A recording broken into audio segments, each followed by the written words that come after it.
అమ్మాయి గారు ఒట్టేసి చెప్పండి అమ్మాయి గారు. ఏంటది? అందరిలా చూడరుగా నన్ను మీరు.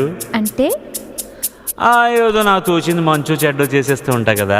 అయితే అయినా నా మీద ఎప్పుడైనా కోపం వస్తుందా మీకు? రాదులే. అంటే అంటే నేనంటే నువ్వంటే మీకెంతో నాకెంతో ఇష్టం అన్నమాట.